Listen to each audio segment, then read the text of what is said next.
से लौटे मुख्यमंत्री विष्णुदेव साय ने रायपुर एयरपोर्ट पर मीडिया से चर्चा करते हुए कहा कि राष्ट्रपति द्रौपदी मुर्मू और उपराष्ट्रपति से मुलाकात की है।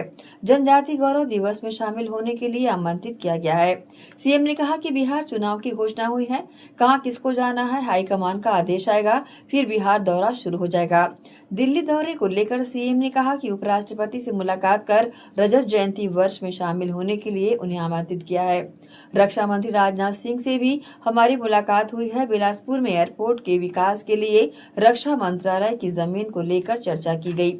एयरपोर्ट के विकास के लिए रक्षा मंत्रालय की जमीन को लेकर आग्रह किया गया। सीएम साय ने कहा कि छत्तीसगढ़ के बेटे बेटियों को नौकरी मिले, इस विषय पर भी चर्चा हुई है। माननीय राष्ट्रपति जी से मुलाकात कर उन्हें जनजातीय गौरव दिवस में छत्तीसगढ़ आने का निमंत्रण दिए हैं और उन्होंने सहर्ष स्वीकारा है और पूरे छत्तीसगढ़ वासियों को शुभकामनाएं भी दी हैं और छत्तीसगढ़ के उत्तरोत्तर विकास की भी कामना की है। और माननीय उपराष्ट्रपति जी से भी मुलाकात कर उन्हें भी छत्तीसगढ़ आने का निमंत्रण दिए हैं।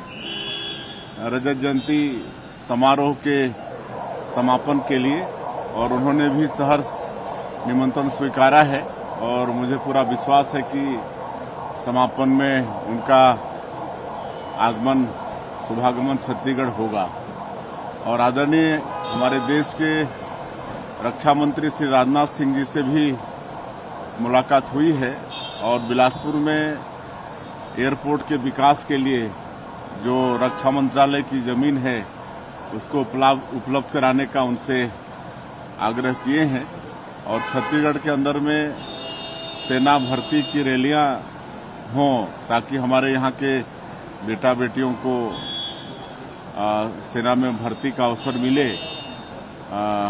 और जैसे नए युद्ध पोत खरीदे जाते हैं रक्षा मंत्रालय में तो उनका नाम किसी नदी या विशेष जगह पर होता है, तो हमने भी उनसे आग्रह किया है कि आगे अगर कोई युद्ध पोत खरीदे जाते हैं देश में तो यहाँ पर महानदी है, इंद्रावती है, चाहे बस्तर, उनके नाम से उनका नामकरण किया जाए। तो उन्होंने सहर्ष स्वीकार किया है और इस तरह से एक दिन का प्रवास दिल्ली का रहा।